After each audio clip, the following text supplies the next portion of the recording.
The advent and growth of many of these industries produced immense wealth for some people in our country. It also helped to uplift some people out of poverty and into the middle class. So you would improve the lives of so many different people, but some people obviously would benefit from others. Um, so you would develop this unofficial striation in a caste society, so to speak, from a financial perspective.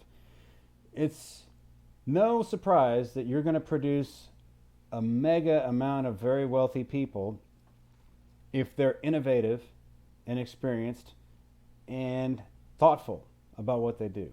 Maybe add in a shrewd business sense and things like that here and there. There's nothing wrong with producing wealth, okay? It's what you do with that wealth that could also make a very big difference too. So we're going to talk about that in a little bit. But the idea that if you have if you have something that really can make a difference and you can do something about it and you can make it, then you can become very wealthy. Okay? If you're willing to work hard, put in your work, have the opportunity to do so, and then be innovative, you can become quite wealthy in this country. Okay? Now, I would argue that some people in our nation's history have never quite had that same opportunity, and I think that's why you see so much unrest today. And to truly make things fair for everyone, we've got to have some real discussions in our country about how we make things more equitable for people to ascend. But otherwise, though, regardless of that, it has been possible for people to do just that. Okay? They can ascend. If you have bright ideas, you can become very wealthy. You can build this individual sense of accomplishment. I worked my butt off for this. You know, I had an opportunity. I had an idea. I ran with it. I invested in it. I put my heart and soul into it. I toiled. I worked. I networked. I did all kinds of great things. And now I've got this product and it's taken off and it's doing exceptionally well. And I'm making a very good living for myself. That's a capitalist tenet. Okay? To have the opportunity that you can work very hard and create and become very wealthy. Capitalism enables innovation. So that is something that really starts to take place around this time.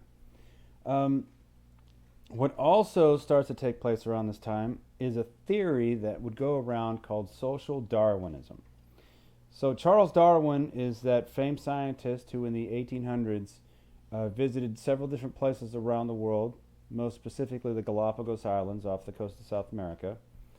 And he observed that some animals would have different traits that they seem to have maybe passed down over time or grown into over time. They've somewhat evolved.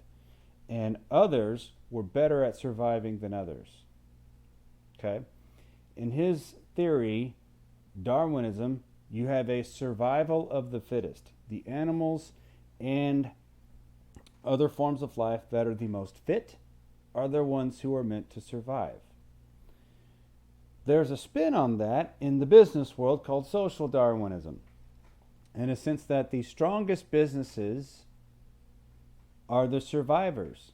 The strongest businesses, the most fit, if you will, are going to survive. And others that are weaker aren't going to quite have that opportunity. So they're going to fall by the wayside. Okay, so the idea of survival of the fittest really starts to take hold. And you even have various different academics who write various different publications about this. And they defend the idea of, well, some companies are just better at things than others. Some have product innovation in mind. Some have price point fairness in mind. Some have striation in mind. Others have a stronger infrastructure. Others have better direction and management. Others don't spend their money very well. Just kind of depends. But the idea of social Darwinism and survival of the fittest, especially in those in business, really comes into play around this time. And a lot of the wealthiest people who got rich in this era defended their wealth. Okay? They would say that working hard, making an honest living, and being innovative and having a product that people want and working hard for it, starting from scratch, kind of like Andrew Carnegie did, like Benjamin Franklin did. Those are all American virtues. That's the American dream. Okay?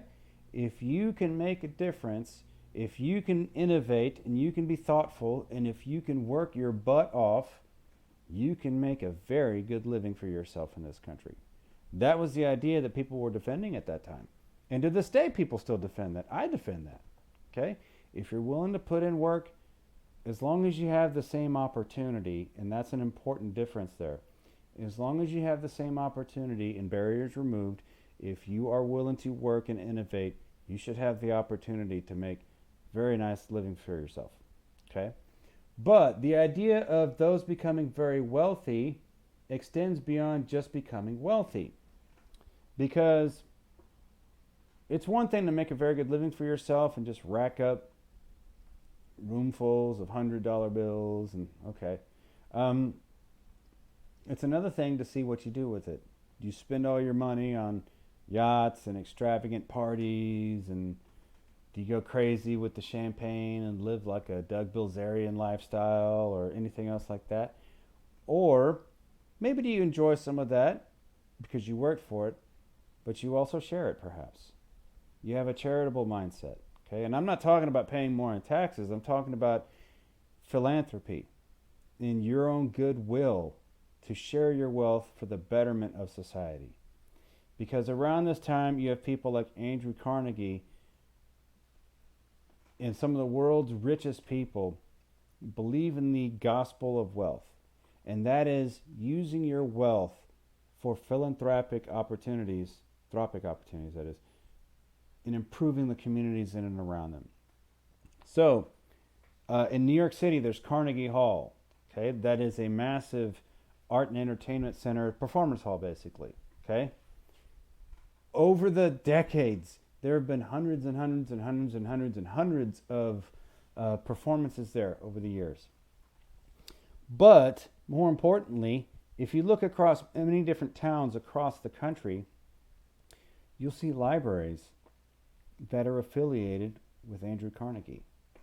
Andrew Carnegie used a substantial amount of his wealth as donated to build libraries to increase literacy in the United States. Bryan, Texas has a Carnegie Library. Okay, a lot of places all throughout the country have a Carnegie Library to improve literacy and help people become aware of reading and the arts. That's a pretty good philanthropic aspect right there.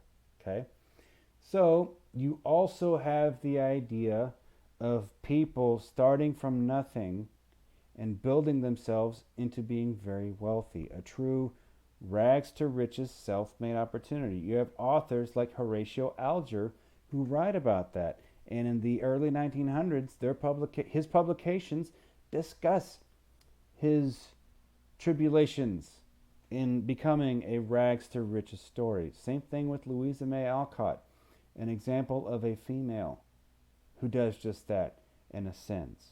Okay, and that was 100 years ago, 120 years ago, where females didn't have the same freedoms that they do today. But nonetheless, it becomes possible for people to start from nothing, build themselves into an immensely wealthy person if they're willing to work for it. Okay, and those are some things that are possible with capitalism in the United States.